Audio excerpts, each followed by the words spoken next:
The latest on that disaster there in Texas, more than 150,000 still do not have power. The good news is that is down from the peak of over 4 million. But right now, a water shortage is forcing more than 13 million people to have to boil their water before they can use it. Marcus Moore is live in Houston with the very latest on this. Good morning, Marcus. Cecilia, good morning. Another cold morning here in North Texas. The temperatures in the teens, the wind chill in the single digits, and federal aid in the form of food, also generators and fuel for hospitals has arrived as people at home face new struggles in the midst of this crisis. This morning, the power is slowly turning back on in parts of Texas, but millions are facing yet another crisis after extended mass power outages led to pipes bursting across the state. This morning, more than 13 million are being told to boil their water if they haven't. Oh my God. And with no water, around 75 firefighters in San Antonio left to battle this massive inferno well into Thursday night at this apartment complex in impossible conditions. Our main concern is water supply. All these hydrants out here are frozen and there's no water. Firefighters forced to get their water down the street, those unrelenting flames ripping through the building. Once we make a little bit of advance on the fire, we run out of water. Officials say the fire was between the second and third floors and before long engulfed the building. Into the parking lot, these cars all catching on fire.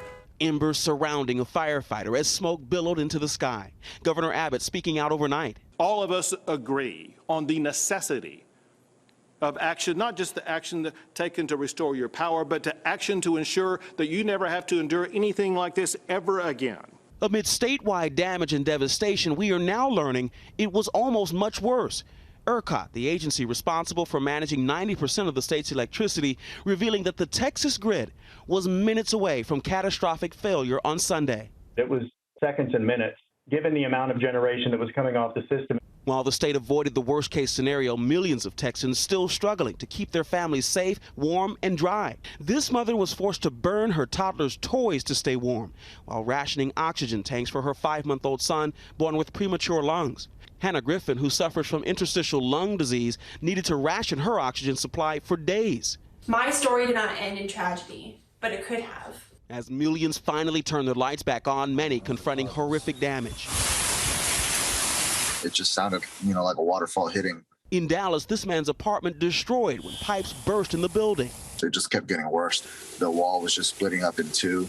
And throughout it all, the pandemic rages on. Healthcare workers at Medical City Healthcare going above and beyond. One of our CEOs picked up 54 colleagues to bring to the hospital in the weather so that they could care for our patients. And once they arrive, hospitals providing employees with food and a safe place to sleep. We have 16 hospitals and hundreds of employees and colleagues that are staying in the hospital overnight to be able to be ready to care for patients day and night.